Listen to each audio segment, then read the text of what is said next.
I've done $1 million ones of these before. I've paid $250,000 for a single day of advice from somebody that I respect. But at that moment, it might as well have been $1 million, because $200, my hand was uncontrollably shaking when I was handing it over. And she got this all sad look on her face, like, oh man, look, the kid's making a shot. All right, cool. She takes the money though, right? So didn't give me a discount or anything.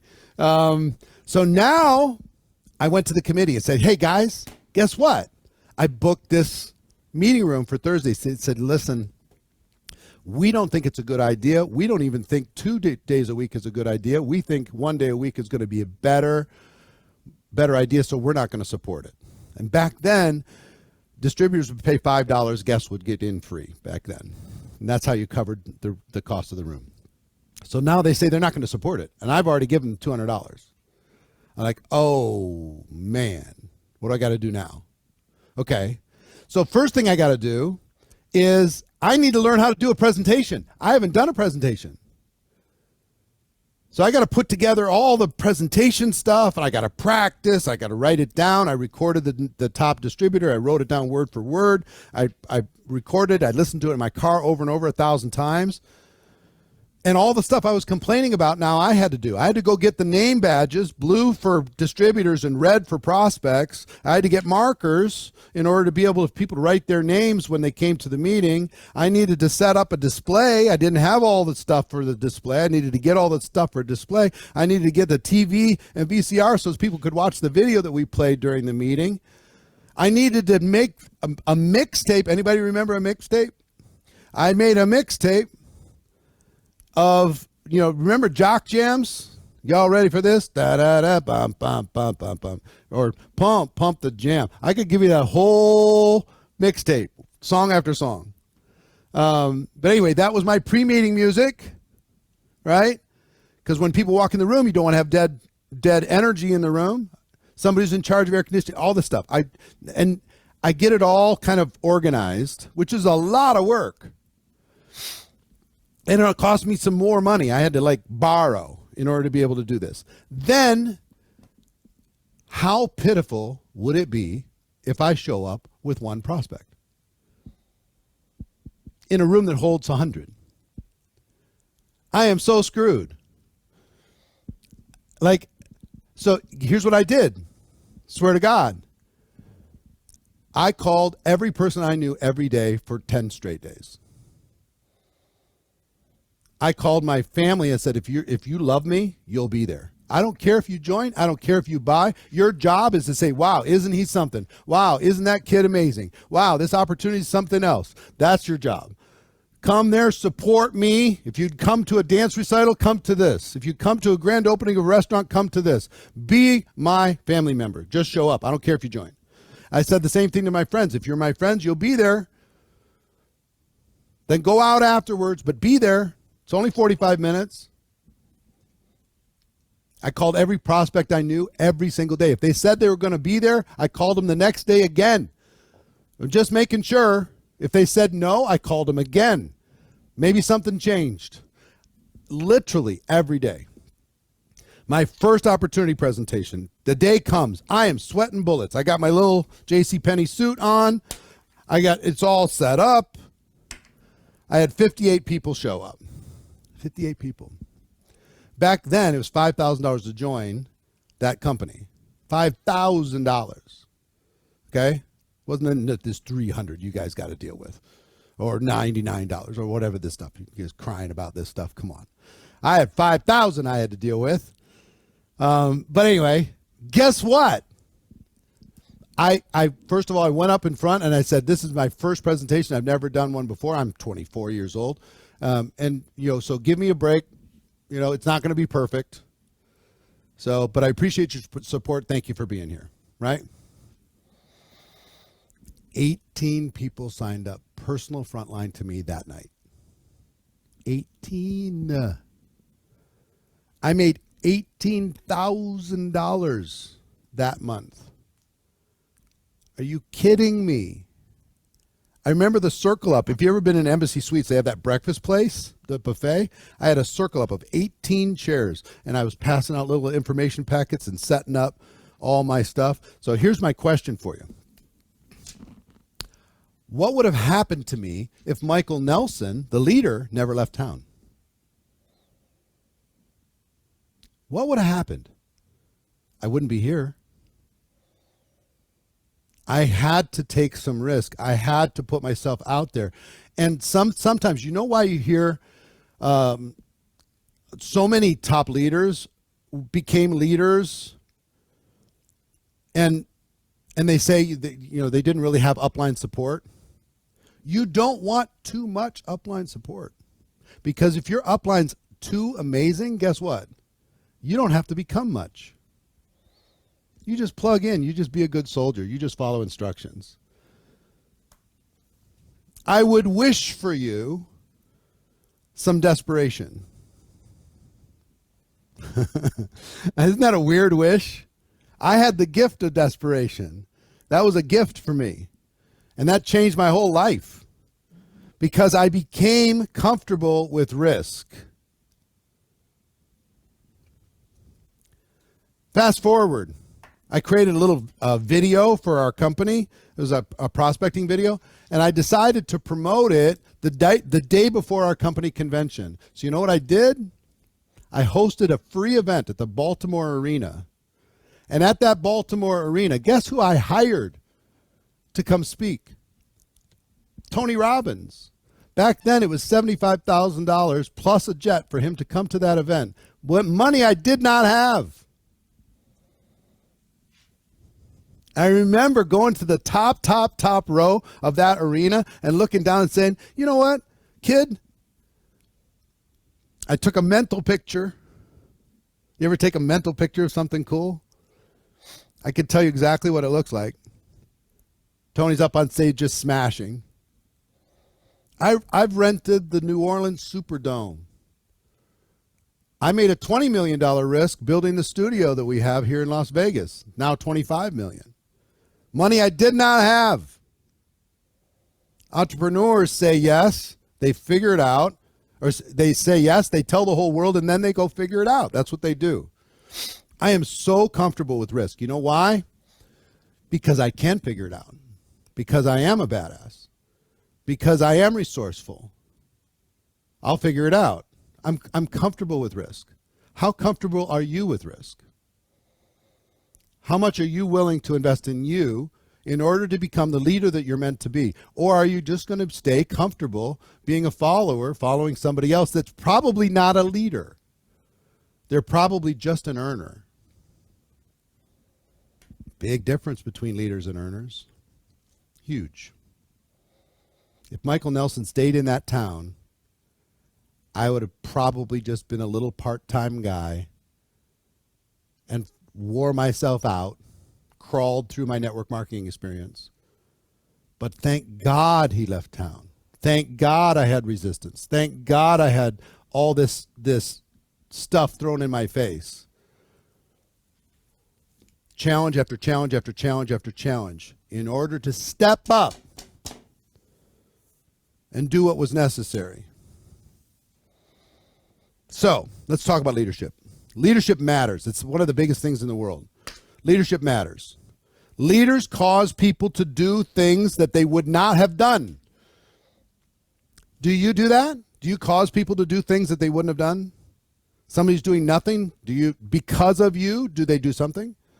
Somebody does a little, do they do more? Somebody does more, do they do a lot? Somebody has a small vision, can you expand that vision? Somebody signs up 2 customers, can you show them how to sign up 10? Leaders cause people to do more. So I'm a leader. All right, here's the first test. Who's following? Is anybody following you? That's question number 1. Question number 2, are they doing more than they were going to do? Or are they just doing what they were going to do anyway, and you're calling yourself a leader because you happen to be in their upline? Just because you're above somebody in a structure does not mean that you're a leader at all. It just means you happen to get involved ahead of them. That's it. So, leaders cause people to do more of the correct things that they should have done. Leaders keep people consistent. Leaders keep people in the game. Leaders make sure the culture is built and protected. Some of you need to build a culture. You haven't built a culture. You're just part of a culture. Leaders make sure things don't get off the rails and get distracted. And guess, are we living in a world of distraction or focus? Put a 1 in the chat if it's a world of distraction. Put a 2 in the chat if it's a world of focus. So I see you agree. So when we're living in a world of distraction, guess what's required? Leadership. Because if you're a strong enough leader, they will pay attention. If you're not, you're going to say, well, I can't get my people to focus. I can't get my people to go to work. You know what I hear most now? I can't get my team to do anything. I think it's just because they're lazy. I think it's just because they live in the United States. I think it's just because they live in Africa. I think it's just because people are negative about network marketing. I think it's just, I know it's just you're not the leader that is required currently. Because if you were, they would do the things that they need to do. They would. If the vision's strong enough, if the game plan's strong enough, guess what? They'll take action. Oh, everybody's distracted by social media. They're doom scrolling constantly. Stop it. They're only doom scrolling because you haven't given them a stronger reason to do something different. Leaders make sure that dragons don't show up in the downline. The leaders make sure. Some of you have some dragons on your team. Fire-breathing dragons that are causing distraction all over the place, that are causing people to do less than they were going to do. How many of you have a dragon on your team somewhere? Put a 1 in the chat if you have a dragon. Somebody who's distracting everybody else out of whatever emotional reason they have to be able to do it. They just can't help it. It's part of them. And you just don't know what to do. What do I do? I mean, they're independent. Look at all the dragons. One quick piece of leadership advice. Kill the monster when it's a baby. When it's just a tiny little thing. And the monster being behavior, not people. Kill that behavior when it's a baby. People only repeat behavior that gets rewarded. If you ignore it or you reward it, even worse. And guess what? Some of the dragons on your team are good producers. So you're very afraid of challenging the bad behavior. So you put them on stage. You let them host the Zoom. And now they've got coverage and they have people looking at them. And they become something of a celebrity inside of your organization. And now the monster gets bigger. The dragon grows wings, starts breathing fire. And pretty soon your organization's doing less and less and less. And then another dragon shows up. And then a third and then a fourth. And now you got 4 or 5 different dragons on your team. Let's say you've got a big organization. How many of you have more than one and you know who they are. You don't even need to say it. How many have more than one? Put the number of dragons that you have in your team right now. Small or big? Small or big? Babies or monsters? How many do you have? As a leader, you need to learn how to manage this issue. So, leadership matters.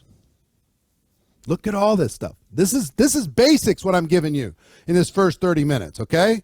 The next 90 minutes, we're going to get into it. I'm going to tell you what you need to do to be a great leader, and I'm going to tell you why you need to do it, okay? What you need to do, I'm going to give you a roadmap. what you need to do, why you need to do it. If you don't have a team yet, hey, I'm giving you a preview. If you don't have a team, it's perfect, because the first time a dragon shows up or dragon-like behavior, you can stomp it out before you have a huge team and now it becomes an issue. Some of you wish you could go back in time the first time that person was a bully, the first time that person was a gossip, the first time that person was assassinating somebody else socially or otherwise. The first time. So, if you don't have a team, guess what? Now it's time to become a leader. Lead yourself and lead others. That's what I'm going to talk to you about today. 2 forms of leadership. If you don't have a team, you're in the right room. You need to learn how to lead you. You haven't figured that out yet. If you can lead you first, then you can lead others. Okay? I really had to work on leading me. And if your upline's a dragon, you got to deal with that stuff too. Hey, listen, this is all leadership. I had to learn how to lead me. I was inconsistent. I was a procrastinator. I was introverted. I was really good if somebody was watching, and if somebody wasn't watching, I was really bad. You know, I would perform if I had an audience. But if I didn't, I couldn't be trusted by myself. So I created ways for me to employ myself, to treat myself like an employee. If you're going to be self-employed, you need to employ yourself to get yourself to do more of the correct activities, get yourself to be more consistent, right? That's if you don't have a team, you start there. And then once you learn how to lead yourself, you're much more attractive to a prospect, because they can look at you and say, you know what? This person can help me because you figured this out. And if you've been around this business for a while and you haven't made this decision, I would save you the pain. I told you I was going to be straight with you, so I'm going to be straight with you. Let me tell you the most painful place to be in network marketing. There's 3 different places you could be. Emotionally all in is one place. Hobby, network marketing is a hobby, is the second place. Both of those are great. The third one is in between, kind of half-assing it. Crawling. Some of you have been crawling for years. Out of fear, out of insecurity, out of whatever. You've been crawling for years. I would save you the pain. Either emotionally get all in, or just treat this like a hobby and stop stressing. Because in the middle, you just beat yourself to death. You feel bad about yourself all the time. You're apologizing to your family for all the distraction without having the money. You just don't feel good. Ever. Put a 2 in the chat if you're in that space right now and you just don't feel good and you haven't felt good for a long time. I would save you that pain. Okay? You can't have the breakthrough unless you step into the breakthrough. Just treat it like a hobby and just enjoy yourself and hang out with cool people and sell a product every once in a while. Make a few bucks. Positive environment, learn, grow, have fun. Or emotionally go all in. I mean, it's an old biblical principle. Be hot or cold. Don't be that lukewarm thing. I think that's true. I would save you the pain of feeling bad all the time. Let's just get past that. If you're sick of crawling, great, wonderful. Maybe that's that gift of desperation I was hoping. I just want you to be so aware of crawling that you're saying no more. Today, no more. I'm done. I'm not going to crawl anymore. I'm just not going to do it. I'm going to hit it. So like I said, there's a huge difference between earners and leaders. Huge difference. Earners make the money. Leaders get to keep the money. I've helped about 1,000 people get to $1 million a year in income. 1,000. $1 million a year in income in network marketing. I'd love to tell you that all of them are still earning it. But they aren't. You only get to keep as an income what you are as a person. And sometimes your income might take a lucky jump. You're in the right company, great momentum, everything's working. It's just unbelievable. You feel like you've cracked the code, you've won the lottery. And then something happens and you're not prepared. They change the comp plan. You don't know how to handle it. They change the formula on the product and you freak out. The company plateaus for 6 months and you feel like it's over and people don't want to go to work and everybody's discouraged. Or morale is down on your team for whatever reason. Many of you have gone through this over the last 2-3 years post-pandemic, because pandemic was amazing. Everything worked, right? And then coming out of pandemic, wow, everything's not working. Maybe something's wrong with network marketing. Now's the time for a leader. When things plateau or go down, guess what leaders think about? This is my moment. This is my moment. I've been waiting for the company to correct off of its crazy growth curve and to go down. Because when it goes down, I'm going to go to the team and say, this is my moment. This is our moment. Let's grow while they're declining, because guess what we'll get then? We'll get more market share. We'll become a bigger and bigger percentage of this company. If your company's going straight down, can you be going straight up?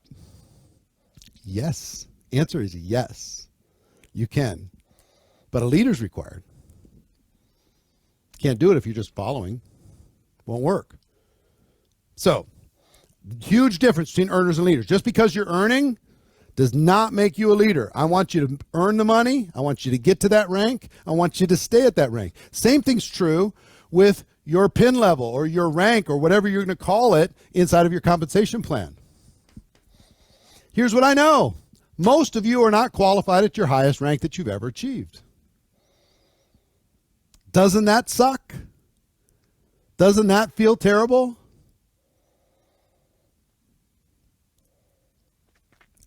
I want you to get that position permanent, not just one time, not just because you hit it during a holiday promotion, not just because you hit it in one time of glory 3 years ago and you've been trying to get back ever since.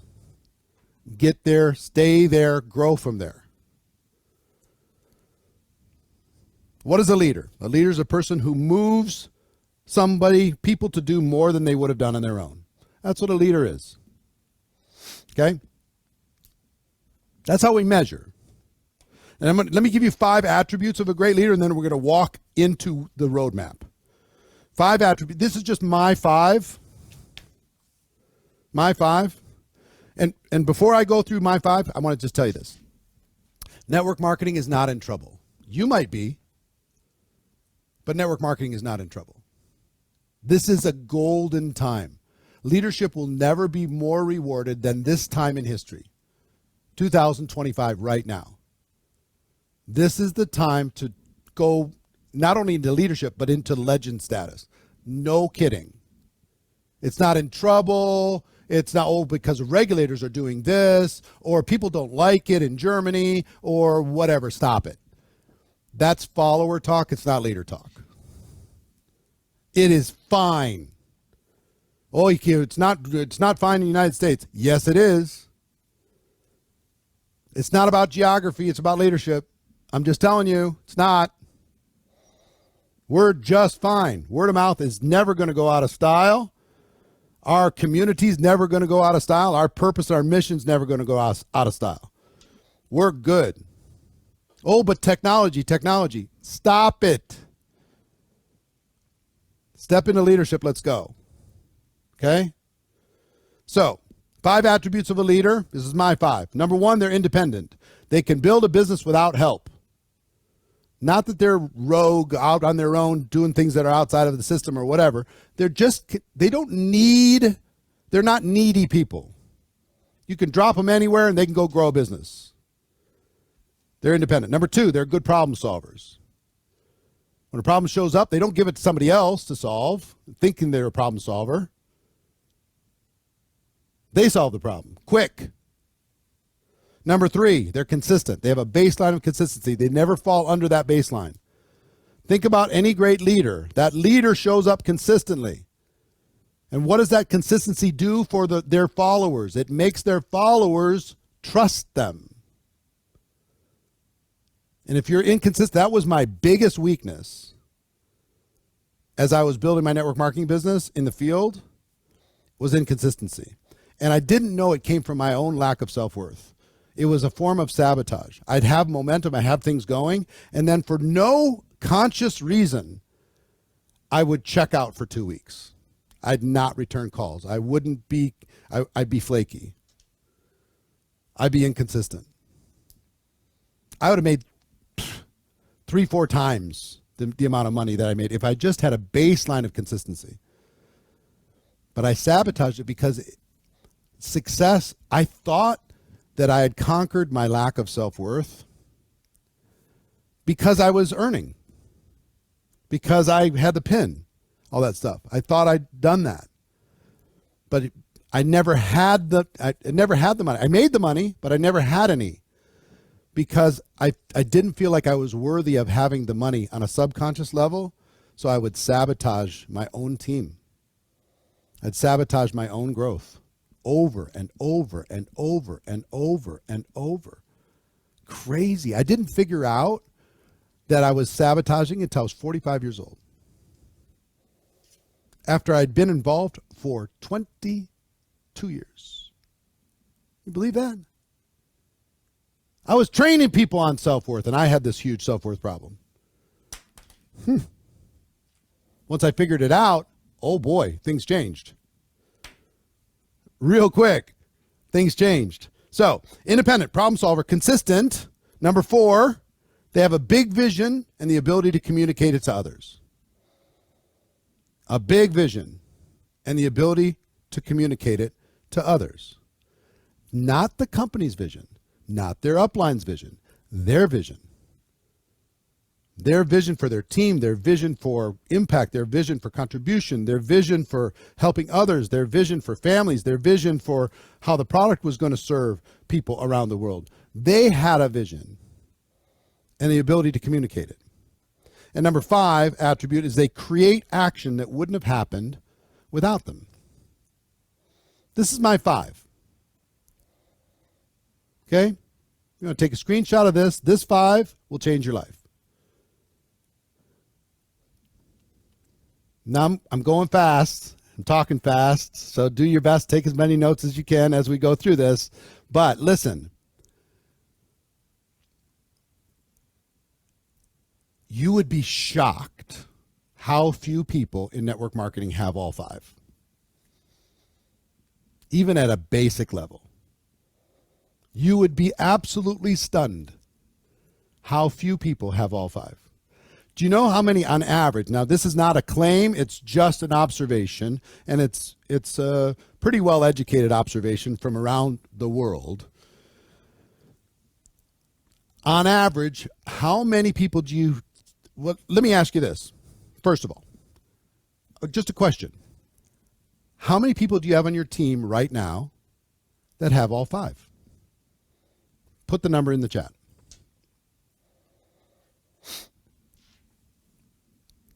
Are any of these 5 particularly difficult to learn? Be harder to be a registered nurse, wouldn't it? Than to learn these 5? Look at the numbers. Look at the numbers. Guess why these numbers are where they are? Leadership's not where it needs to be. That's why. You got to lead you into these 5, and then you can lead others into these 5. But there's a process even for doing that. Here's what I've learned. On average, to earn $1 million a year in network marketing, on average, it takes about 20.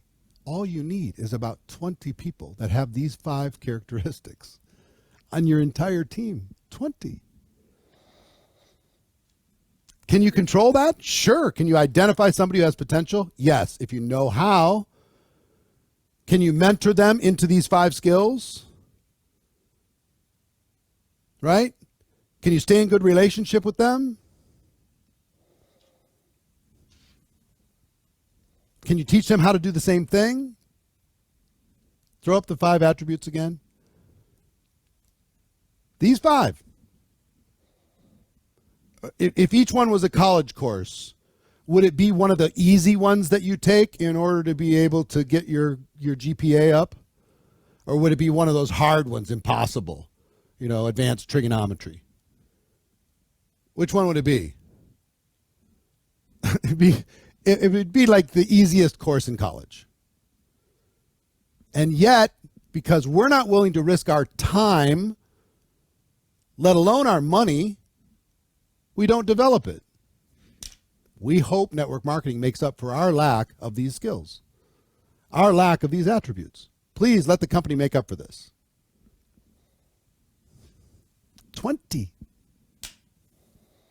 If you build 3 and 3 of them quit, what do, Eric? Jovan says. You need to lead the ones that you have. And if you're a better leader, they'll stay around longer. Not everybody's going to stay for forever, but it takes a leader in order for a person to hang around long enough to learn how to build this business. If you have a strong vision and the ability to communicate it, people don't leave. Not at the same level. Strong vision, weak vision. Who's more apt to leave? Consistency, inconsistency. Who's more apt to lose people? Problem solver or not a problem solver? Who's more apt to grow a bigger team? I mean, come on. And you see in the numbers, this is what's happening in network marketing. So there's the haves that have these 5 attributes, and there's the have-nots that are just floundering around, hoping network marketing is going to make them a millionaire. It's not going to happen that way. You got to lead you and then lead your team. So I want you to think right now, goal number 1, roadmap number 1 is you must develop these 5 attributes. Throw them up one more time. You must develop these 5 attributes. And if you keep asking about, you can take as many screenshots as you want. If you keep asking about what was point number 3, what was point number 2, stop it. You're in the wrong room. Either take the screenshot or take notes faster. Well, what was that again? What time does the thing start? Well, what date does that happen again? Or what flavor do I need to get? How do I order? Solve the problem. Be a leader. I told you I was going to come in hot. I told you I wasn't messing around today. I am on a mission to identify the next generation of true leaders in this profession and to do everything I can to help them become the leader that they're meant to be. And that's not going to be soft talk. The time for hugs will be later. I'll give you a hug after you become a leader. I'll give you a little high five now if you say you're gonna. But come on. So, let's start with the roadmap. Here we go. Number 1, your personal audit and goals. What I need you all to do is to audit yourself as seriously as you can possibly do it. Audit yourself. Where are you right now? How many people have you sponsored? How many customers have you added? What's the size of your team? How long have you been in your business? How much money are you making? How many hours are you really committing to income producing activity on a weekly basis? What's your level of commitment? Do you have goals? What are those goals? Right? How many lines of significance do you have? How many significant lines of sponsorship do you have? How many countries are you in? How many good presenters do you have on your team? How well trained is your organization on a scale of 1 to 10? On the basic skills, finding prospects, inviting, presenting, following up, closing, getting people started, promoting events. If you can't rattle that off, that's a problem. Where's your team? Where are you on a scale of 1 to 10? Okay, think about this. There's 100 questions you should ask of yourself. What are the limiting beliefs that you have rolling around in your brain right now? The reason why you're not succeeding is what? I'm a single mom. You know how many single moms I can show you that are smashing this? Even though I think they're superheroes, I don't know how they do it, but they do it. Soraya's one of them. And you can let that be a reason not to do something or a reason to do something. What is your limiting beliefs? What are the things rolling around in your head that's causing you to play small? What's causing you to crawl? Oh, I don't have time. I don't have money. I live in a country that's poor. I have this stuff going on. I didn't get the education. Whatever. What is it though? Here's the first step. I'm lazy. I'm from India. I'm not good enough. I get it. I understand. But you have to be aware of it, because that limiting belief is sitting in your subconscious brain. And if you're not aware of it, you cannot defeat it. It will defeat you. So be honest. Why are you not doing what you need to do? Most of you know what you need to do, but you can't get yourself to do what you know. If we're honest. You'll do it tomorrow. I can give you a complete training. You want a complete training on how to fail in network marketing? I can give it to you in 2 words. Here's how to fail. You ready? Start tomorrow. Start your plan tomorrow. Launch it tomorrow. Do it on Monday. Figure it out later. Get yourself some me time. Plan. Don't do. Just plan. Learn. You should learn some more. Maybe you should read some more books. But action, do it tomorrow. Start tomorrow. 2-word training that will absolutely stop everything. Start tomorrow. Right? Or I need to be ready. I don't feel like I'm prepared. I'll give you a very quick formula for success. You ready? Make a decision. 1, that you're going to do it. 2, start before you're ready. Start before you're prepared. Number 3, take massive action. Apply massive action even if you're not prepared. Number 4, learn from every single experience and get better. That's it. Decision, right? You got the 4? I'm not going to give you the 4 again. What was number 3? What was number 2? I can't remember. So, where are you right now? Be honest. Full audit. Where would you like to be in 12 months? Awareness is everything, man. If you don't face the truth of you, you cannot go further in your business. Face the truth. Now your team, if you have a team, your team audit and their goals. Where are they right now? Same questions you ask yourself, ask the team. Where are they? What's their limiting beliefs? What action are they taking? How much time are they spending? Are they even using the products? Do they show up for events? How many show up for events? How many came to the last convention that you had? How many are getting to core rank within your organization? How many are rank advancing? How many are selling? How many are recruiting? How many are duplicating? How many are leading? How many presenters? All of that stuff. Everything you're asking of yourself, ask of them. How many are hungry and willing to learn how to become independent, problem solver, consistent, big vision, and create action? Who's willing to be mentored into that? Raise your hands, please, on your team, right? If they're willing to be mentored into that, then you got something to work with. So I would recommend minimum once a year, deep audit of yourself and of your team. Deep audit. And be honest about yourself and be honest about your team. Now, let's talk about results. We could focus on all kinds of concepts, but I want to talk about results, and I want to talk about what you need to do and why you need to do it. So the first result that we're looking for, the only way any of us get paid, any of you get paid, is through sales. Selling the product. So here's what you need to do when it comes to sales. I want you to think about this deeply. What do people do in order to sell on your team? Is there a system around it? Are there tools around it? Is there a strategy around it? What do they do? Do you have something, a system? You know you have a system when everybody knows it, everybody does it, and it works. And there could be multiple different systems when it comes to sales. Some people can sell on social. Some people sell face-to-face. Some people sell through different strategies, and that's all fine.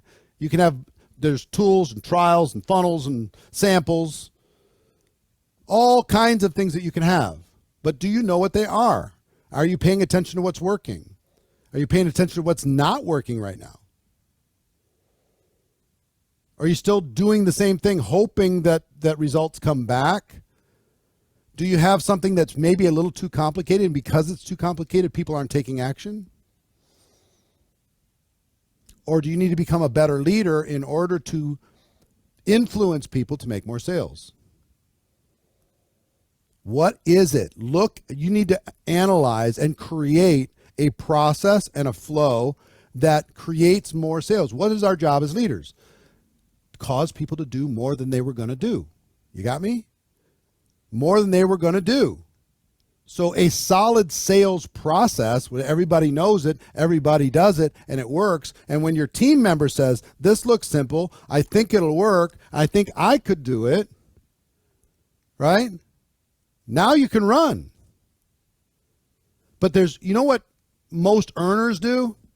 Hey, make a list and do your best. Good luck.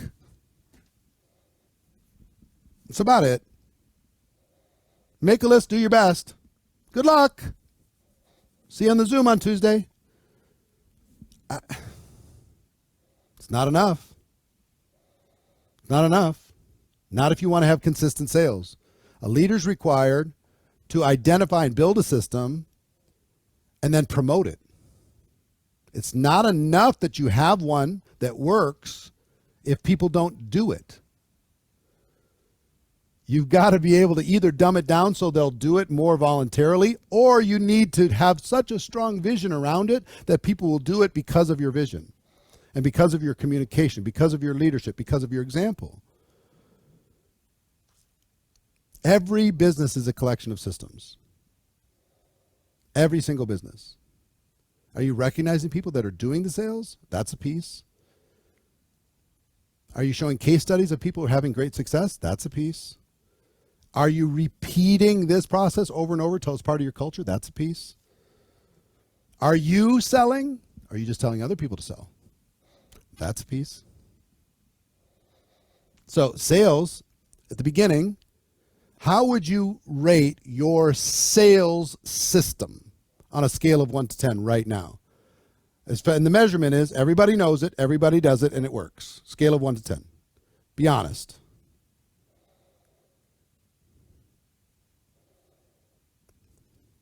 Room for improvement, yeah? And even the 10s, is there room for improvement? Could you get better? Could you help more people do it? If you were a better leader, would it work even better? Probably. Yeah? Okay, good. Next process, and this is something you got to map out. You got to map out your sales process. You got to strengthen it. Next is recruiting. Recruiting.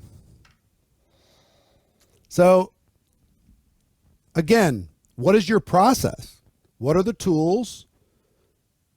How are you finding the prospects? How are you inviting them to take a look? How are you sharing the business with them? What is your offer, that your presentation is so compelling that people say, of course I'm in? What is it? Is it a tool? Is it an event? Is it a combination of things? What are the series of exposures that you walk people through, or a series of tools and events that you have available that people can access? Because this is not necessarily a straight line. A person might start with a tool, then go to an event, back to another tool, back to another event, meet some people, make a decision. What is the process, though? What is the process for supporting somebody on your team that doesn't have the confidence yet? They have the contacts, but they don't have the confidence. What is your process to be able to help them achieve some recruiting results, even if they don't have confidence? See, some people in your team, they're a destination. When you find them, home run. Some of them are a doorway. They're going to lead you to people that you can't reach by yourself. That's what a leader learns, how to use every single person on the team as a doorway, no matter if they're a doorway or a destination. I'll show you something real quick. Changed my whole business, changed my whole life. I'll show you this. Can I use the board? All right. So I ran out of prospects. At least I thought I did. Okay, I had called every single person from my high school. I'd every family member, everybody that I ever worked with, and I was freaking out. And I saw this one training, and I'm not going to go deep into training today. I'm giving you the roadmap, but I just want to give you an example. Okay, in this training, the person said, "Do everything you can to find one person.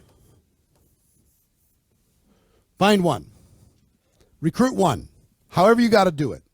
Go figure it out. Could you do that? Yes." All of you can do that. On average, the average person knows about 300 people. If you go find the one and then just tell the one, introduce me to these people that you know. You provide the people, I'll provide the presentation. I now have 300 prospects, and I can be much stronger with them than I can be with my own prospects. You ever realize that, third party, you can be much, much stronger? And let's say I can have a conversation with all 300. How many can I enroll? Maybe 10%? Let's say I enroll 10%. That's 30. 30 people join my team under this person, but in my organization. Those 30 people each know 300, which is what, 9,000?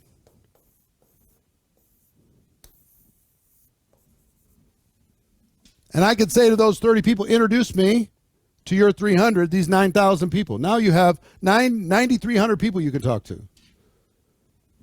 2 generations, 9,300. You provide the people, I'll do the presentation. Don't say, well, it's not going to duplicate unless you do it. Guess what? It's called tell, show, try, do. I'm going to tell you how to do it. I'm going to show you how to do it. You just provide the people. I'll do the presentation. You watch. Then eventually you'll be able to try it. And I'll watch and be there to support you, and eventually you'll be able to do it by yourself. Make sense? So 2 generations away from 9,000 people. All you got to do is find one. Hello? Well, I don't know anybody. Can you find one?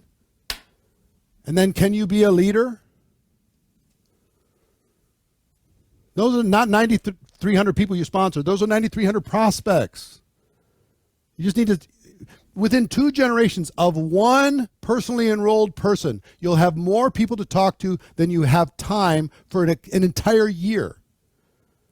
You'll never be able to reach them all.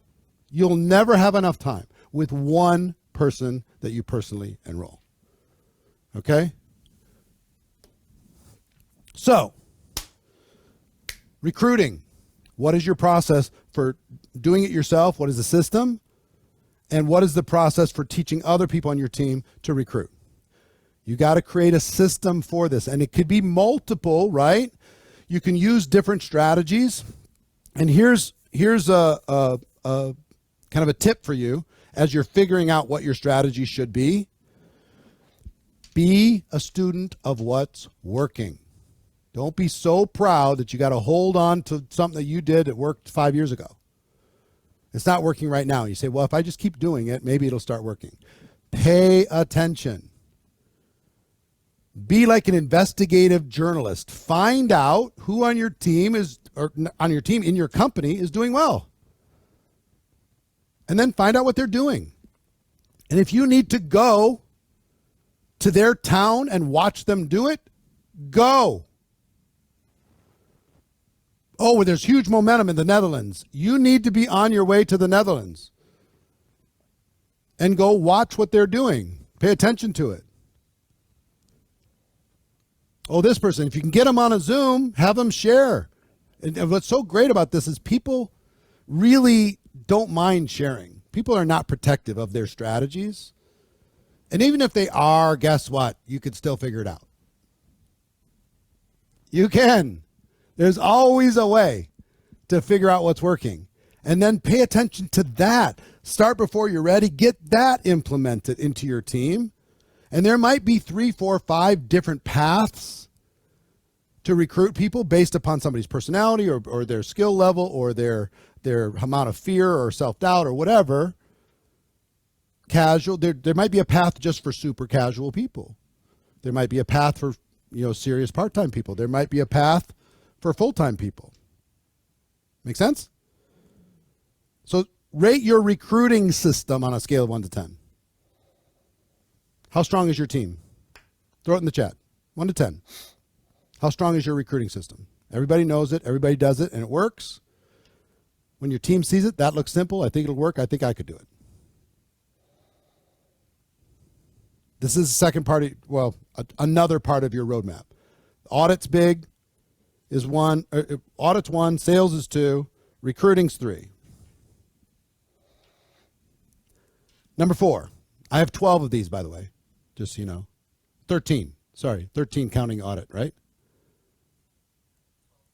Well, that's including audit? Oh, it's not including audit. I have 12 plus the audit. Sales, recruiting. Third is retention.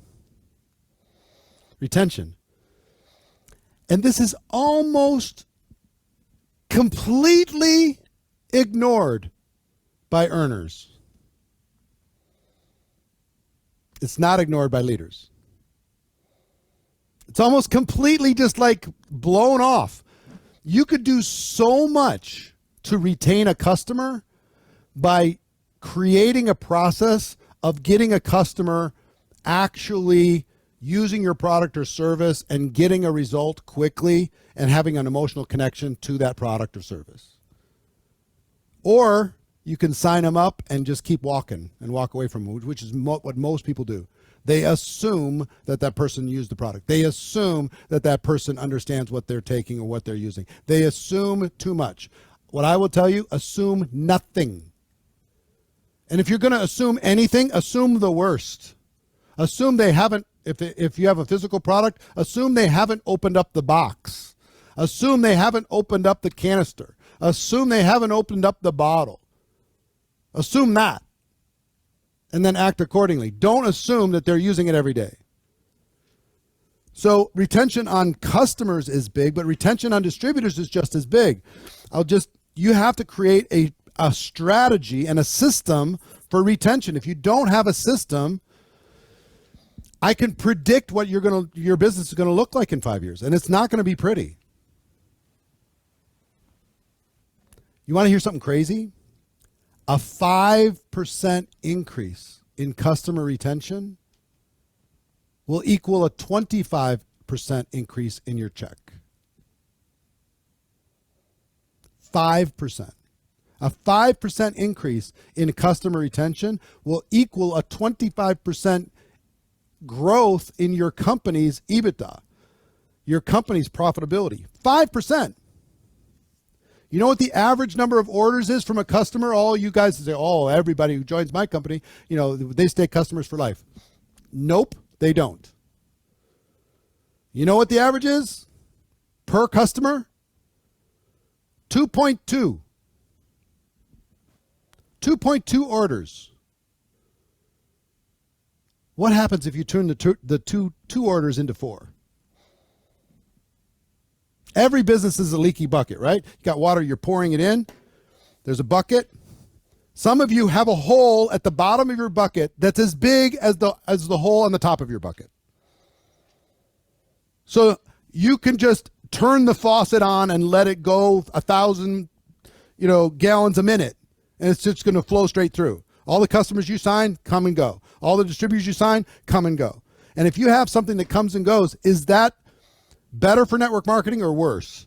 Here's what I'm going to tell you. It's worse, because every person that joins your business and doesn't step into a strong system and fails because there was no real structure to be able to know what to do, now they kind of infect all of their friends that network marketing doesn't work, which is not true. So I'd rather you don't sign them than sign them and have a terrible process for retaining them. What you want to do, every single bucket, every single business has a hole in the bottom. Some's big, some's small, some's tiny. You want to shrink it as far as you can. So when you pour it in, even though some's dripping out, the water's still rising. Make sense? So retention. You've got to figure out a process. How are you, now this is the what and the why. How you retain them on customers is making sure that they get a very strong emotional connection and response to your product or service. And you need to have a mechanism and a path to do that. For distributors, don't have time to give you full training today, but here's what I will tell you. It's about buying time. It's about buying time. Let me tell you what I mean. When a person joins your business, you've got 72 hours to get something encouraging, something positive. And if you don't, let me tell you how people leave. They don't say, I'm quitting, I'm out of here. Let me tell you how your distributors leave. It's just like this. I'll show you a visual. Here's how they leave.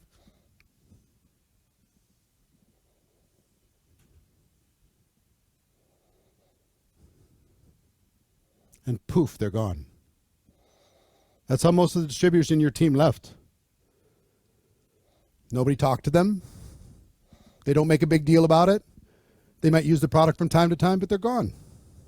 Emotionally out. So in the first 72 hours, you got to buy time. What are you trying to buy? Hopefully 30 days. You might need to buy, you need to get some result, something.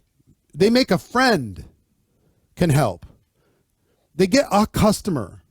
They sign up one distributor, or they have some positive encouragement from a family member. You teach them how to get their family and friends to support them instead of giving them a hard time. They get a good product result themselves. Something encouraging. Buys you time. You want to hear something crazy? If you take a person's sign-up month and their next 3 months, okay? This is big data. A sign-up month plus 3 months. If they don't earn any money during that period of time, they're going to trainings, they're doing it for events, they're on Zooms, but they don't earn any money. How many of them are still active with the company after that period of time? Sign-up month plus 3 months. What percentage would you guess? I'll just tell you, 20%. If that same group in a sign-up month plus 3 months earns $1 or more, a single dollar, what do you think the retention is of that person? 74%. What? 20% to 74%. $1. I've had CEOs say, well, can I just send $1 to everybody then? Like, no, it doesn't work like that. They have to actually earn it in order for this to count. But would that be a good goal? If they rank advance, if they have somebody on their team, you buy another 30 days. If they rank advance, maybe you bought 90 days. If they attend an event, a convention, you probably bought 6 months from the convention. You see how this works? You're always buying time. Well, they're making $1,000 a month. They're solid. No, they're not. You just bought a little bit more time. If they sit at that 1,000 too long and they don't see any growth, they're going to start doing this. And pretty soon they're gone. What about somebody making 6 figures You still have to buy time with a six-figure person. How about seven figures? You still have to buy time with a seven-figure person. The treadmill's moving. Faster for some. You want to slow it down as slow as you possibly can. And for that, a leader needs to show up. So, retention. And Jihan says, is it a pro to give them prospects? I wouldn't give away anything. Personal opinion from coaching lots and lots of leaders. Let me give you a leadership principle. Ready? This will go fly in the face of you givers out there. Here's what it is. If you really care for people, never give, always trade. Write that down. Never give, always trade. Because if you give, you keep them weak. If you trade, you teach them how to be strong. So, for example, somebody says, can you give me the time for the Zoom on Saturday? And there's an easy way for them to do that. I'll give you the time if you'll promise me right now that you're going to go to the website that has the time and you're going to bookmark that website so you don't have to ever ask that question again and you can give that to your people. Fair enough? Will you agree to do that? Here's the website. I'm going to give you the website first.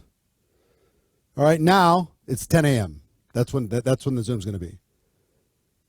Okay, I'll see you next time. Or a person says, will you do a three-way call?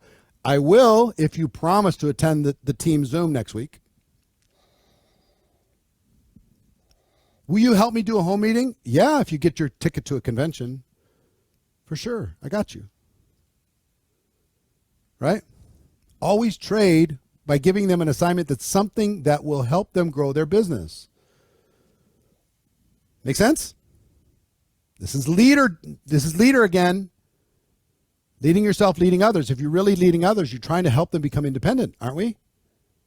We're trying to help them learn how to be problem solvers, right? How to be more consistent, yeah? They say, tell me the vision one more time. Maybe you sit down with them and say, I will if you tell me your vision. What's your vision? What do you see in the future? Now they start practicing talking about it. Make sense? So be a giver, of course, but with boundaries. And in our business, you give in exchange for them learning. You want to keep everybody weak? Don't challenge them at all. Give them everything.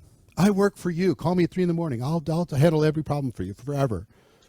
Have no boundaries. If you have no boundaries, guess what? They won't respect you. They won't follow you. They won't listen to you, and they'll leave your business if you don't have boundaries.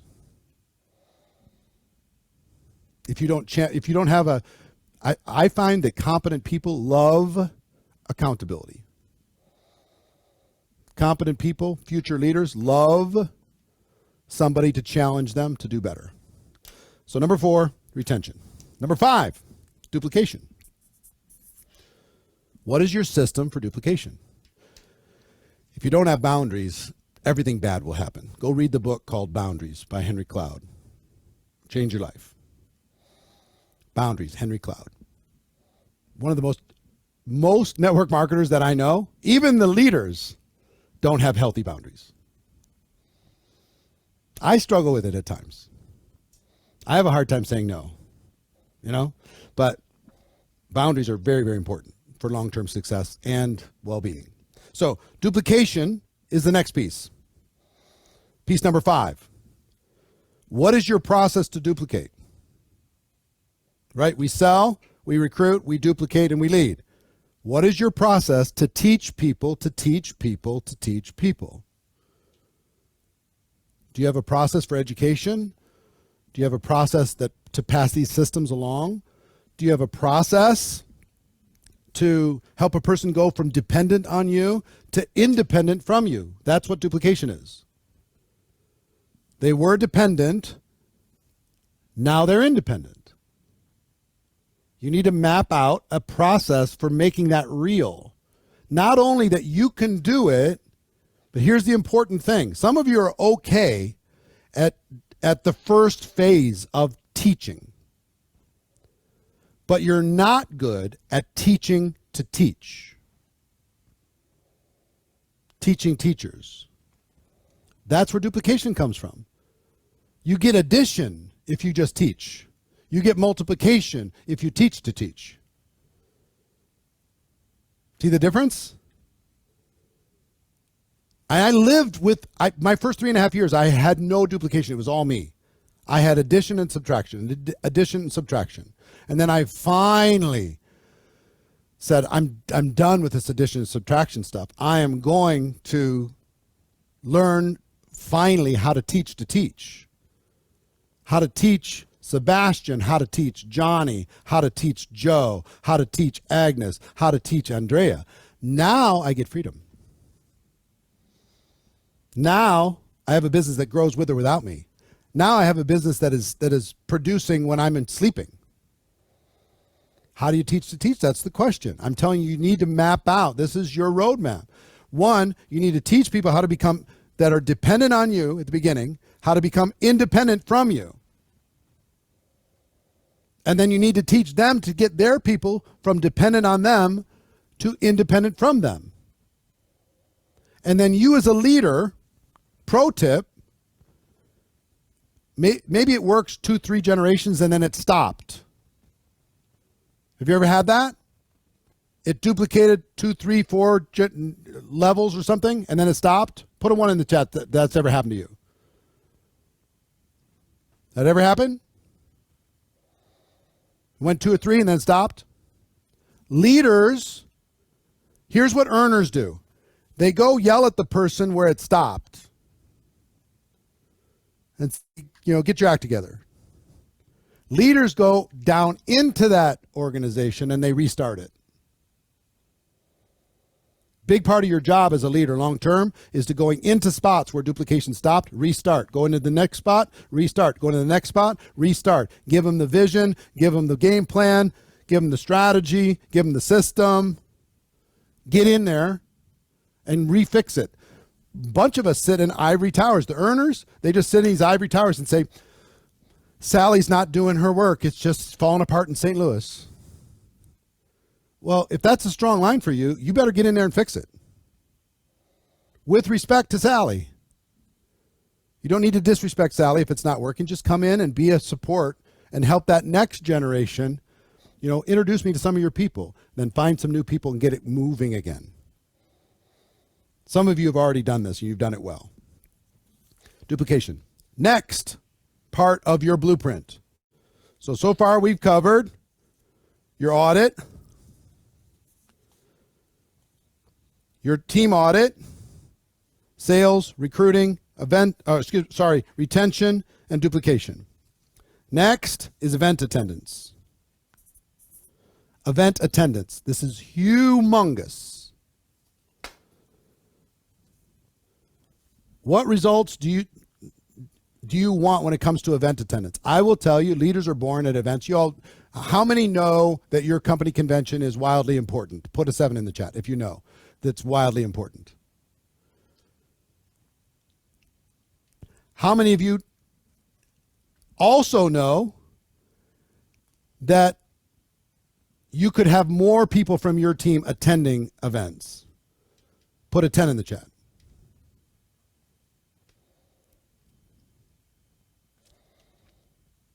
This is a big leadership skill, and it's one of the ones I had early in my network marketing career. I could get people to attend events. I could just plant this vision about how it's going to be fun and we're going to have an adventure. It's going to be great. I'd help them solve problems. And that made up for most of my other lack of skills. It bought me time, because if you get somebody from your team into a company convention or something, most of the work's done. You just have to not screw it up.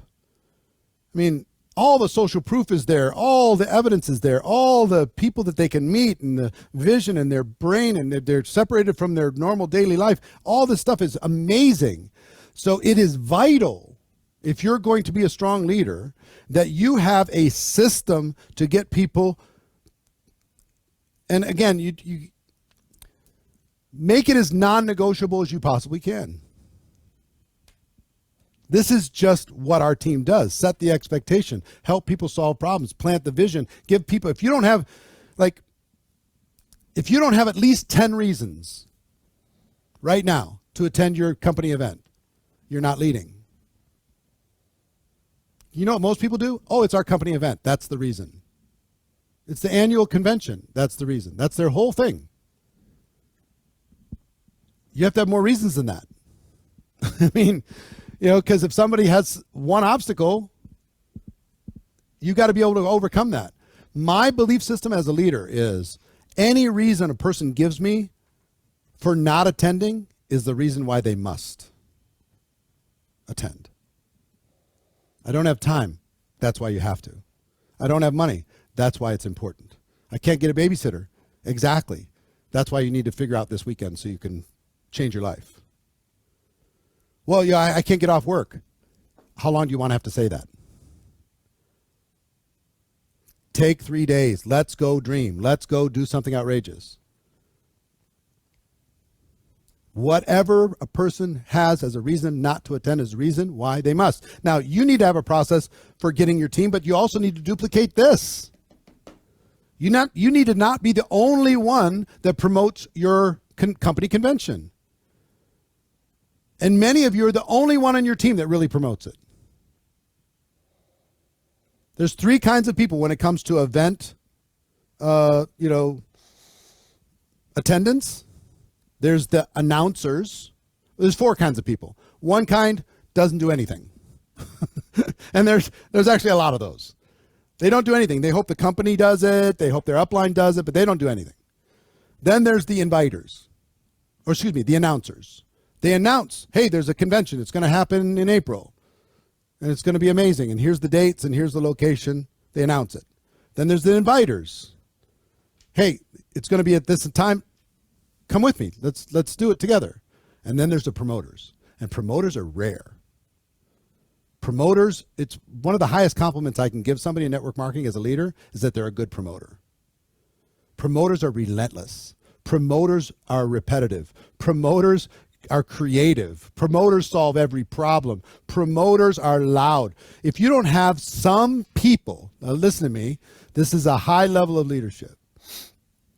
If you don't have some people quitting your business because you will not shut up about your company convention that's coming up, and they're sick of hearing it, then you're not talking about it enough. That's a fact. Guess when we stop doing things as earners on our way to leaders? Guess when we stop doing things? When a few people complain. Just a few. All it takes is a few. You're talking about this too much. You got to come up with another topic. I mean, you can't keep talking about the convention in April. I mean, it's just so annoying. Will you teach us something? I mean, this is too much. You're pushing people. You're being too aggressive. And there's part-time people out here, And not everybody has the money to be able to travel. And not everybody can get off work. And not come on, you're being unreasonable. Good. Guess what all great leaders are? Unreasonable. I would have you all be unreasonable in your expectations. Will you get them all? No. Will you get more? Yes. Everyone counts. Every single person you can get to a convention counts. It might affect your life in a small way, but it can affect their life in a huge way. Let me give you a statistic. Okay? Let me give you a statistic. And this statistic is not scientific. It is just my general observation. And you'll tell me if you hold this to be true in your organization. The average, a person who promotes an event, has people in their organization attend, you will earn approximately, this is a destination event, they have to sleep in a strange bed, not sleeping at home. You will earn approximately $1,000 per year per person that attends your company convention, approximately. About $1,000 a year per person. What if that was the only way you can get paid? You didn't get paid from any other way. Alang says, how? I don't know how. It just is. You'll earn about $1,000 per year per person that attends your company convention. You want to make $100,000 a year? Figure out a way to get 100 people from your organization to your next company convention. And it works up to about $1 million. Marco's number is even higher than 1,000. Yeah, I mean, and if it's a long trip, if it's an international trip, the number goes up from 1,000. If it's like domestic, but you still got to fly 3-4 hours, whatever, it's about 1,000. If they drive in, it's way less. If they watch online, it's even less. Crazy. But $1,000 per person per year. So if you really believed me on that, and I don't know if you do or don't, but I'm just telling you, this is 37 years of experience talking. Pretend that's the only way you can get paid, and then come up with a system to get more people to attend your next convention. I had somebody early on tell me, Eric, once you get 100 people from your team to your company convention, your team will take on a life of its own. It'll start to grow with or without you. So I set a goal. And, I had like 12 people from my team, and then it was like 18, and then 28, and then back to 22. And, it took me like 5 conventions or whatever to get myself to 100. But they were right on. Here's what Jovan has asked. If you have 100 and you're still not earning 1,000 per person, what's the challenge? It's not about, there's nothing wrong. Your other systems might need to get tighter, but the real issue is if you're earning less than the number of people, less than 1,000 for the number of people you have at your convention, be excited, because the number of people at convention will pull your income up. If you're earning way more than the number of people you have at your convention, be worried, because that income is likely to come down. Your income is really going to tie very tightly to the number of people that you have at a company convention, up to about $1 million a year. After that, it starts to get wonky. You might, or if you just have one line of sponsorship or whatever, and that's the only line, it'll get a little funky there too. So be encouraged if you're earning less than 1,000 per year per person, because those people will bring you up. Be worried if it's over 1,000, because it's likely to come back down to that number. Okay? This is a big, big deal. Okay?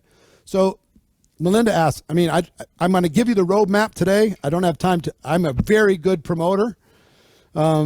She's got 20 people on her team and invited them all. I don't want you to invite them all. I want you to promote to them all. I want you to solve problems for them all. I want you to plant a vision in their minds for them all. I want you to make it fun with them all. I want you to show them how they can earn their way there. I want you to figure out all this stuff. Right? And then be relentless, repetitive, like crazy, over and over and over. Recognize people the moment that they register. That's my short course. But figure this out. It's part of the roadmap, okay? So you getting the roadmap so far? Roadmap we've got, in addition to the audit, we got sales, recruiting, event attendance, sales, recruiting, retention, duplication, event attendance. I'll give you this whole list when we're done.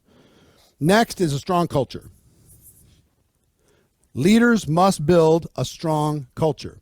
What does that mean? You need to decide what you want your team to be known for. The culture is something that will protect your team from adversity. It'll protect your team from change. It'll protect your team from problems. It'll protect your team from distraction. So if you have a culture, and give you some examples. You can have a culture of speed or slow. Fast or slow. You can decide as a team. Are you going to go fast or slow? Don't make the slow people feel bad, but encourage the fast.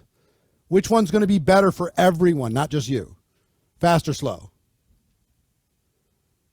It's obvious, right? Fast. So, yeah, culture eats strategy for breakfast, for sure, but you need to have strategy with culture, I would tell you. It's not one or the other. We have all these phrases, like the other phrase in our business is, ignorance on fire is better than knowledge on ice. You ever heard that one? Ignorance on fire, just blind enthusiasm is better than knowledge on ice. You're cold, but you have the information. I'm like, why do you have to pick? Why can't you be knowledge on fire? Be knowledge on fire versus ignorance on fire. you'll do better. I promise. I mean, so again, with this, you could be fast or slow. Your organization could be late to everything or early for everything. They could be dressed sharp or they could dress sloppy. They could be resilient, they could be creative, or they could be total zombies.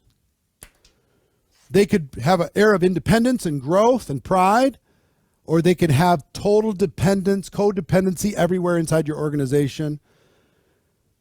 They could be strong or they could be whiny. They could think bigger or they could think smaller. These are all decisions you need to make. What is your culture stand? What is your mission, your purpose, your cause that you can build a culture around? Is it about contribution or is it about being selfish? There's some organizations that built big organizations just on being selfish. And on one side, I would tell you, selfish is not the worst thing in the world. Take care of yourself first. Lead you. Guess what my big why was when I joined? To get my money back. That was it. That was my big why. And then my why was, gosh, if I could get enough money to pay the bills, that would be amazing. And that's where most people, their why is. And there's two phases of growth in your network marketing career. Phase one is accumulation. And do not apologize for earning. Do not apologize for, because you will have earned it. Do not apologize for your income. Don't apologize for your success. Don't apologize for your rank advancement. Don't poor mouth it. Don't diminish it. Like when you're taking off in the airplane, in the case of an emergency, put your oxygen mask on first. You've got to be strong for your team. You need to lead you. Then you help others. After you put your oxygen mask on, get the accumulation. Then help others. So phase one is accumulation, but if you stay in accumulation, it gets really empty. How many stories do you need to see where a person has all the money and they're unhappy? Because they're still chasing more. Phase two in a network marketing career for you is contribution.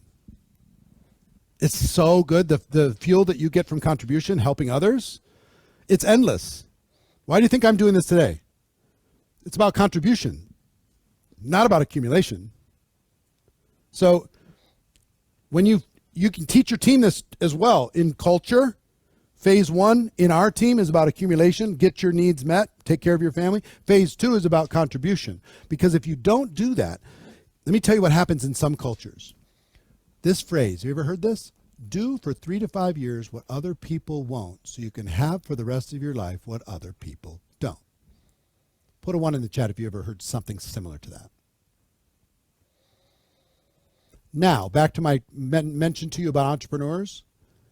Show me an entrepreneur that's only willing to do something 3 to 5 years and then they're going to be done.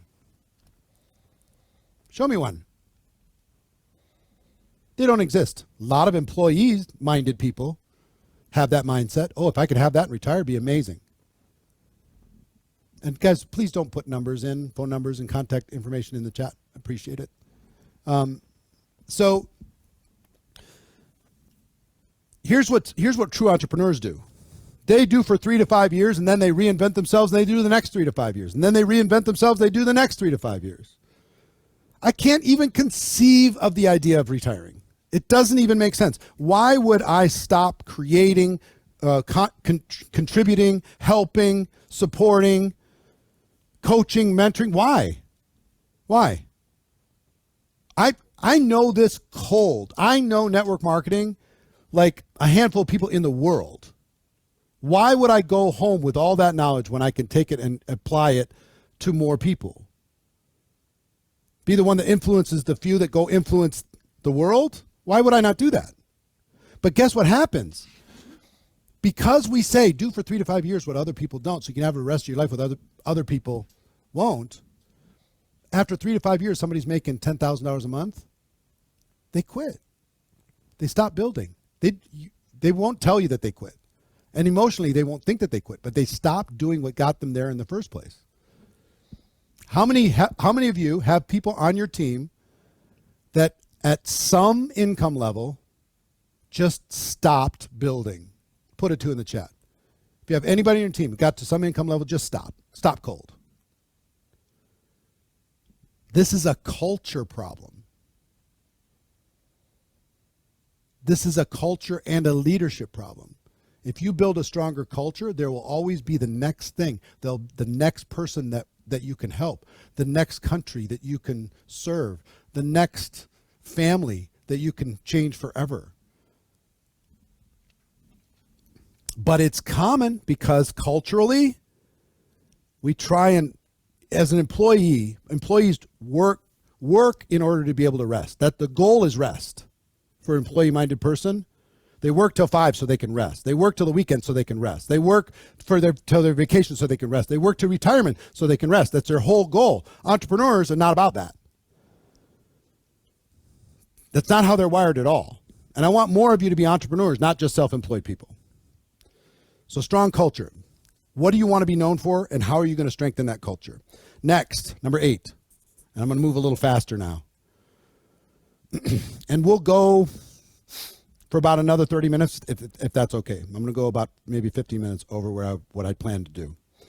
But I get excited when I start sharing this stuff. Next is strong skills. What is your system for building skills within your organization? What is your system for building skills? Do people know how to find prospects? What's your system for it? Do they know how to invite to get people to take a look? How? Did they know how to present to people effectively, either with a tool or with a story or some for a third-party event or something? How do they get the information to a person? Do they know how to answer questions? Do they know how to overcome objections?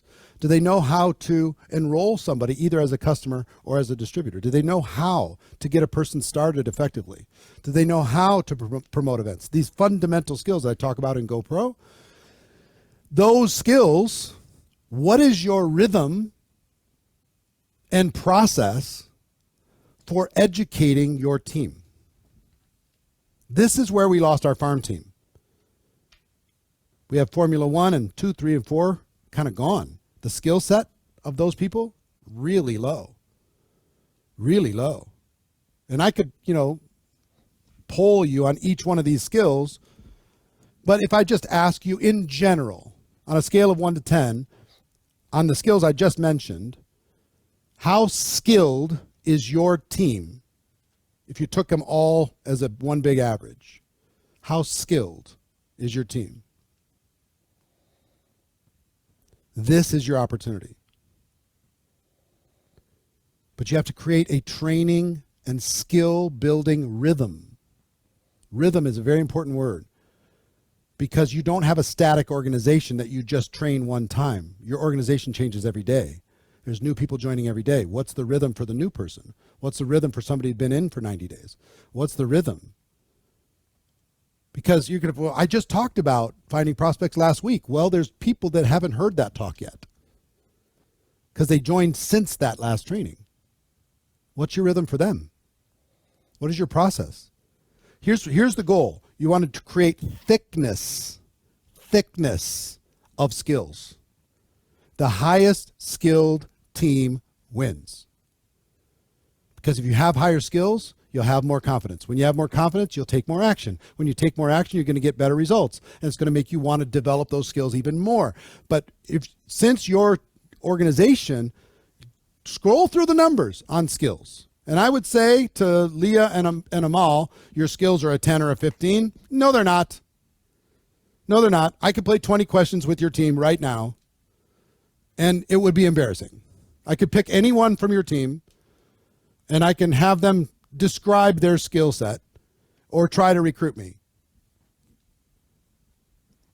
It would be ugly. 10, I know of no one on earth that has a 10 when it comes to strong skills on their entire team. If you could ever hit a 7, I mean, you've won the lottery. It's game over. On an average, because you're going to have zeros in there. If you can get a 7, oh my God. It's like, you'll rule the world. You'll be the biggest distributor in your organization. So wherever you are, it's okay. You need to build your skills, lead you, and then create a training rhythm so you can lead others. Is this making sense? Okay? You got to figure out how are you going to solve that problem. What is your system? What is your process? What is your promotion of it? What are your rewards for people who do it? How do you measure whether they're skilled or not? All this stuff makes sense. It's big. Number 9, mindset. Mindset. It's a little bit of culture, but this is more on the personal side. I want you to think about developing a strong mindset in your organization. Starts with you. Your mindset's got to be strong about the future, about your plan, about adversity. If you have an ounce of blame in you, somebody else or something else has to change in order for you to be more successful. An ounce of blame will stop you in your tracks. An ounce. No matter what happens, you have to take responsibility for what happens. Change your mindset about it. Every obstacle is an opportunity. There's a book. I don't see if, yeah, it's right here. Pardon me. It's under a stack of books. This book, The Obstacle is the Way. The obstacle is the opportunity. The obstacle is the way, Ryan Holiday. Get this book. Any obstacle is your moment. Any obstacle is your opportunity. Any obstacle, that's the mindset you have to develop. People say, well, people don't like network marketing. You need to develop you and your team to be so much stronger than that. Do you know what you need to do? Be stronger than the circumstance. Oh, they really hate us in Italy. You don't understand. They hate us, network marketing. They talk bad about us all the time. Good. If everybody in the world understood network marketing and the value and the power of it, the companies would not need to pay you what they're paying you. The compensation would be poquito. Teeny tiny. The fact that this is a challenging is what makes it lucrative. So don't wish for what you don't want. Develop a strong mindset within your organization, no matter what the obstacle. Number 10, leadership development. 3 phases of leadership development. One,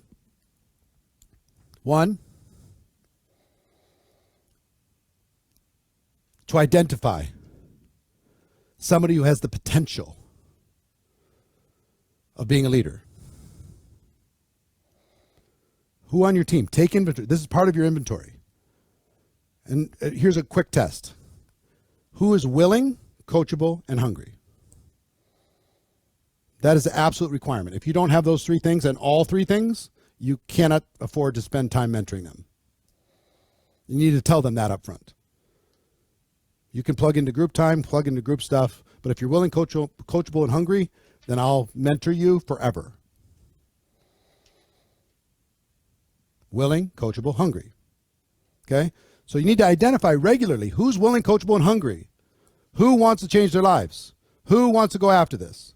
And then step 2, mentor them into the 5 characteristics and attributes that I talked about earlier. Mentor them to be independent, problem solver, consistent, big vision, and create action. Mentor them on the systems. Mentor them on teaching to teach. Mentor them on duplication. Mentor them on all of this process. Because again, all you need is about 20 on average that have these 5 attributes to be a very big earner. So 1, identify. 2, mentor. 3, stay in good relationship. Most of the drama, almost all of the drama in network marketing is between leader and leader or earner and earner because you don't stay in good relationship. I would tell you, pay special attention and give special time and treatment and recognition and affection for the people who don't need you. The people who are amazing. Because if you fall out of a relationship with them and they don't feel appreciated over time, I'm telling you, there's going to be drama. There's lots of drama upline and downline. Tons of drama upline and downline. And it stems from the cause, the core of it is they didn't stay in good, respectful relationship with them. They developed, and then there was a separation, and now there's division. And there's distraction. And that distraction will cause your team to do less than they were going to do. Your goal is to get them to do more. So it's very important that you stay in strong relationship with your leaders. Okay? Number 11, global or regional expansion. What is your system for growing outside of your backyard? How many countries does your team operate in? Put in the chat if you know the number. Jihan says, how do you make people obey in the first place? You don't. You give them assignments. If they're willing, coachable, and hungry, they'll do it. If they're not, they won't. It's okay. So your goal should be what percentage of the companies that, or the countries that your company is operating in, long term, what percent would you like to have a business in? Small or big? What percent? Don't be a tourist. This isn't Netflix. Put your number in the chat. Come on.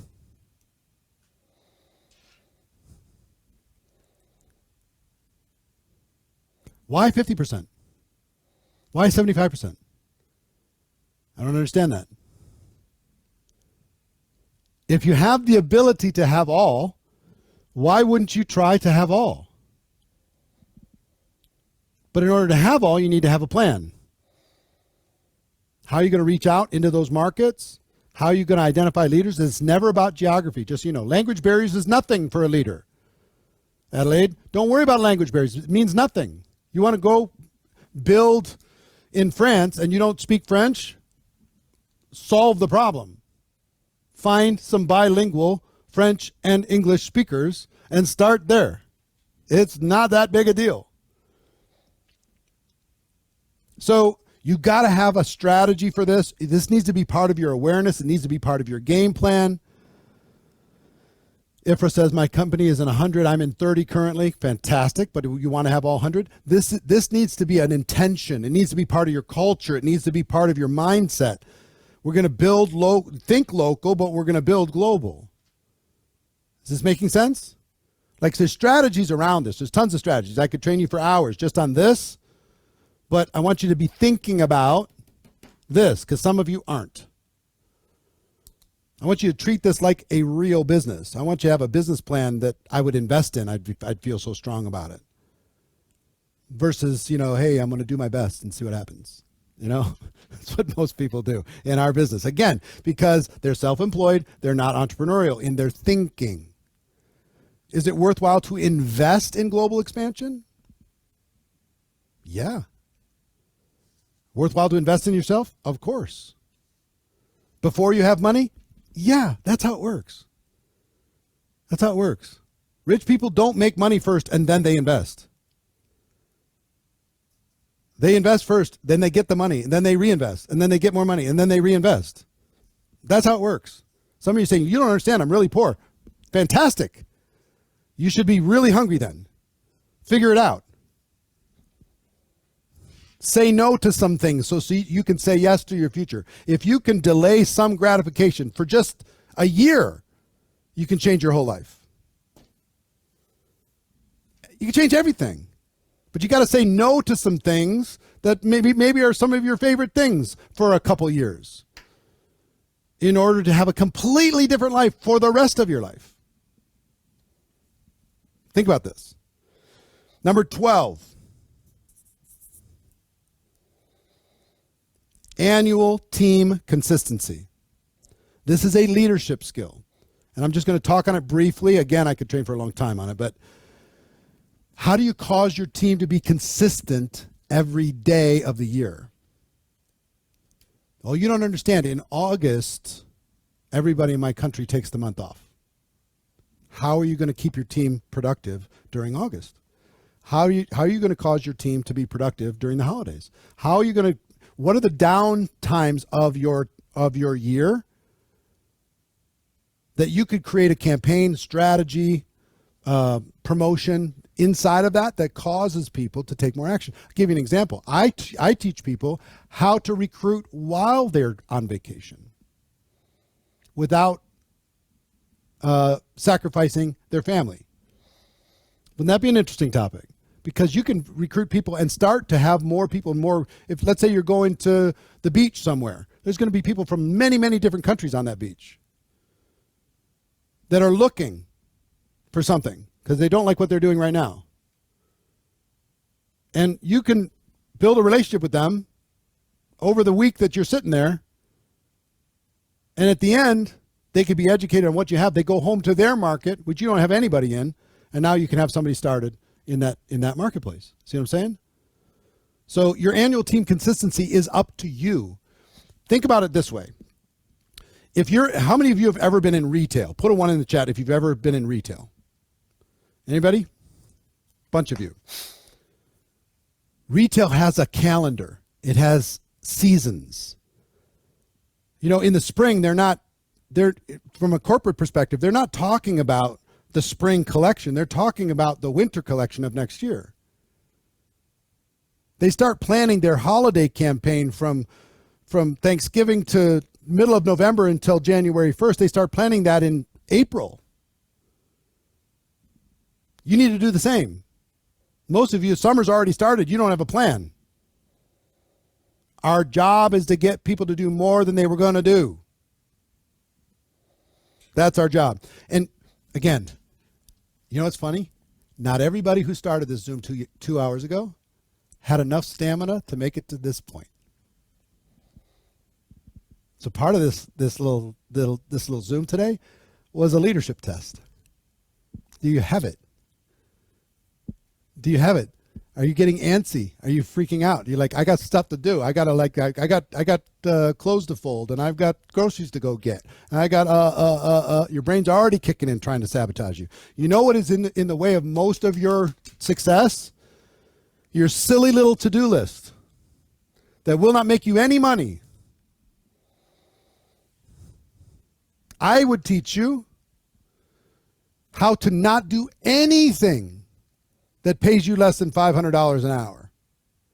Nothing, zero. Other than things that are loving to the people that you care about. But do you need to go get groceries? No. Do you need to cook meals unless you love it? No. Do you need to clean your house? No. Do you need to do laundry? No. Do you need to mow the lawn? No. Do you need to fix the garage door? No. Just because you're handy, do you need to save $5 in order to be able to fix the toilet handle thing? No. Not if you want to get rich. I don't do any of those things. I don't put gas in my car. I don't change the oil. I don't get tabs on my license plates. I don't do any of that stuff. That's just all taken care of. I have a magical floor in my closet. Guess what happens on my floor? I take my clothes off, I dump them on the floor, and magically they're cleaned and back on the shelf. It's unbelievable. Every day it happens. I just take it off, dump it, and next day, boom, I have a magical bed. It's made every single day. I have magical meals. They're already prepared for me when I'm done with this. Why? Because entrepreneurs spend all of their time doing what they can do best, and they don't lose their life with little to-do lists that are mostly unappreciated anyway. You don't need to play small. You can play big. I could teach you that. I'll give you one more. I don't even know what number this is. It's 12? Is it really? I lost the number there somewhere. Anyway, next one is to create a process for deep communication and connection with your team. Deep communication and connection on your team. Why is this important? Almost all companies and almost all leaders have a terrible communication process. You know what it is? They send an email, which nobody opens. Or they post on social and hope everybody sees it. Or they tell their leaders and hope their leaders pass it on. Leaders are terrible messengers. Or earners are for sure. Leaders are better. Here's the test for you. If there was an opportunity that was incredible opportunity, but it was only good for 24 hours, and it was only available for people on your existing team, how would you get that information to them? How would you do it? If you had a team of 1,000, how would you do it? If you had a team of 5,000, how would you do it? You just call them? Really? You're going to call 5,000 people in a day? Now, see all these things? These are all the strategies you need to have, because it can't just be email, because people don't open emails. It can't just be WhatsApp. It can be. It needs to be all these things. You got to have a comprehensive, deep communication strategy so you can have a connection with your team. Because when other organizations freak out because there's a compensation plan change, you can communicate the benefits much faster and pivot your group much faster than everybody else. Or if there's a new product and there's only limited supply, you want to make sure your team gets it. Or if there's a limited space or attendance at your company convention, you want to make sure your organization gets it as soon as tickets are available. You have to have a system. Almost all of you don't have a system when it comes to reaching your entire team. So I would have you strengthen that. So here's the results that you want from your business. Here's all of them. You're asking for a list. Here's your list. And this is not all, but it's many of the results that you want. Okay, if you want to take a picture of that, you want to screenshot it, whatever you want to do. I'll leave it up there for a minute. Sales, recruiting, retention, duplication, event attendance, strong culture, strong skills, strong mindset, leadership development, global expansion, annual team consistency, deep communication, and connection with your organization. Now, honest question for you. How many of you, honestly, are a little bit overwhelmed with this blueprint and don't quite know what to do in order to leave this thing and turn it into money? Put a 1 in the chat if you're feeling a little overwhelmed. You're hungry, but you're overwhelmed. I figured. You know why I knew this? I've been doing this a long time. Now, I'm going to present something to you that I haven't done in 17 years. I've never done. I have a mastermind that I do, that I coach top earners in network marketing. You have to be earning $250,000 or more. You have to prove that you're earning that amount in order to be part of this mastermind. Average earnings in the group is about $1 million. The cost for being in that mastermind, yeah, here's the pitch. Exactly, Jason. Guess why? I want to help. I want to help. And if you don't want the help, if you feel like you got the roadmap and you can do it, go do it, man. Go do it. I want you to do it. But here's what I believe. I believe I can help you do it faster. I believe I can walk you through this roadmap faster. So it's $30,000 to be part of what's called the next level mastermind. $30,000.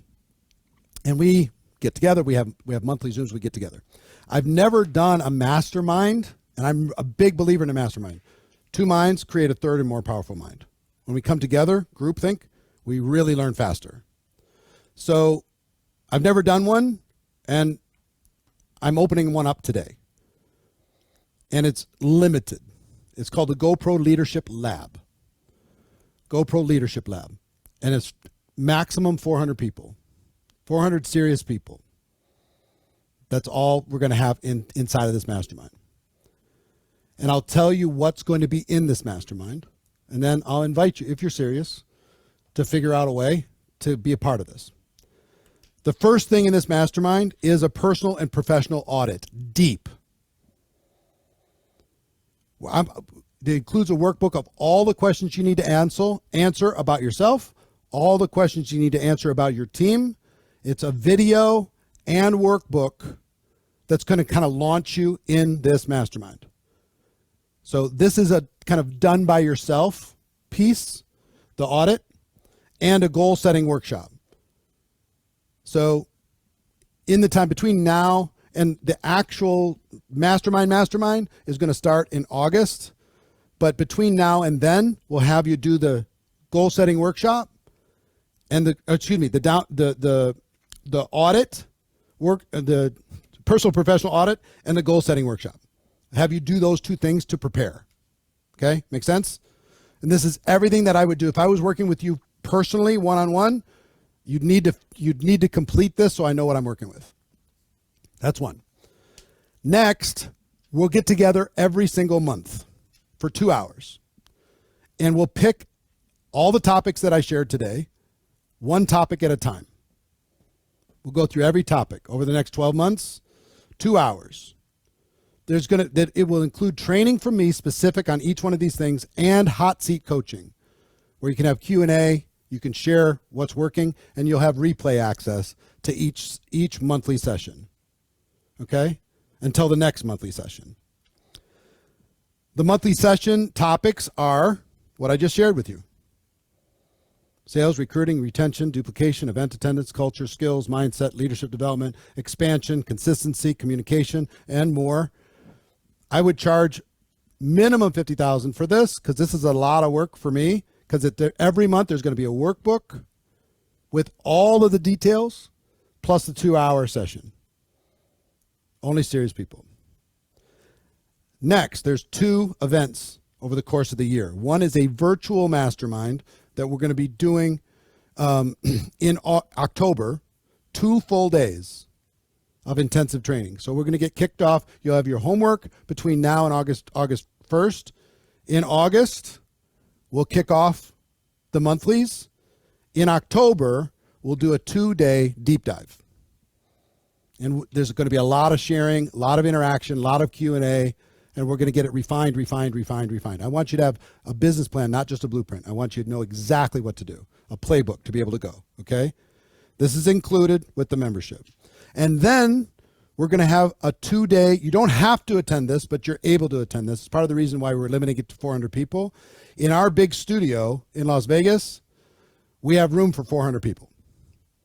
So you can watch at home if you want to, but I would invite you to come to Las Vegas for a 2-day in-person event in our studio where you network with each other, mastermind with each other, game plan with each other, learn from each other. You just got to get here and take care of your lodging and stuff. But the actual 2-day training, no charge for that. And at the end, on the second day, we'll have an epic after party at my house. Okay, for all of you, anybody that's part of this, come to my house, network with your peers. We have an epic house. I mean, it's an Instagram house. It's like pretty amazing. If you've ever been there, if those of you who have been to my house, let them know in the chat. It's super fun, and we'd love to have you. So we'll do it up, and we'll do it big. It'll be fun. So there's some additional perks. So we have all that. We have the pre-work, we have the monthlies, we have the two-day event in October, 2-day event. Did we say the dates? March 6th and 7th. And if you can't attend in person, no problem. You can watch it online. I'd love for you to figure out a way to be there by March. Additionally, we'll give you 12 months of GoPro Insider Prime, which is our daily training plus a bunch of courses. If you already have that, you can gift this as a perk to somebody else, somebody on your team that earned it. We're going to set you up in community. So there's community and accountability in your organization. And you can interact with your peers and find out what's working best for everybody, topic by topic. Like, say, for example, we talk about sales. That we're going to have everybody in that community share the different sales tactics and strategies that's working for them. And you go, that's a good idea. I could take that. I'll put that over here. So you'll be able to mastermind from everybody and group learn all of that stuff. So you'll also get a GoPro Experience VIP ticket for our big GoPro event that we do December 5th through the 7th. That's a $500 value. So if you add up all this stuff, the whole leadership lab, it's a big number. Like what I would do. And this, some people put these numbers up and they're not real. These are real. This is what I really charge. Okay? If I was doing this one-on-one with you. We're going to do it in a group of 400. So we don't have to do that. Here's the total value. If you know, there's also some, there's membership options here. If you want to join, and put a 7 in the chat if you'd like to join. If money was no object, you'd want to join. Put a 7 in the chat. Okay. I asked you who's hungry on purpose just to see, you know what I mean? This is going to be an investment. It's going to be a stretch. It's going to be an investment in you. You're going to have to decide if you want to do this or not. And if there's a little turmoil, I would just say yes and tell the world, figure it out. Okay. You got two options. It's the membership is $5,997. That's what you can get all of that for. 12 months of all these topics, 2 big events, all the coaching, all the workbooks, all the materials, all of it. You can do one of two ways. You can just pay $997 today and lock your spot. And you can make 5 monthly payments after that. Or you could pay $4,997 single payment discount. Or I'm going to give you a third option. So one is $997, lock your spot, and then let's earn our way. Let's figure it out for the next 5 months. Or two, pay $49.97 now and lock your spot. Or three, just lock your spot for $997 with the 5 payment thing. And if you pay the balance by the end of June, I'll give you the $4,997 price. Make sense? So you just pay $3,997 or whatever. You paid $997. You pay $4,000 more by the end of the month. Give you time to kind of figure things out. Our team's available. If you look on the left, it'll say financing available. We have a financing company that will help you if you want to just use a financing organization that we have. This works in United States, Canada, UK, Australia, and you can get like a business line of credit. So lock in your spot, and if you want to get that and finance your education, you can do that as well. So that's the memberships, okay? We have some fast-acting bonuses for people who are serious today. Fast-acting bonuses. First is we're going to take a 15-minute break when we're done here, and we're going to come back, and we're going to do some hot seat coaching for an hour for the people who register and get and enroll in this program. Just lock your spot, and you'll be able to come back in 15 minutes when we're done.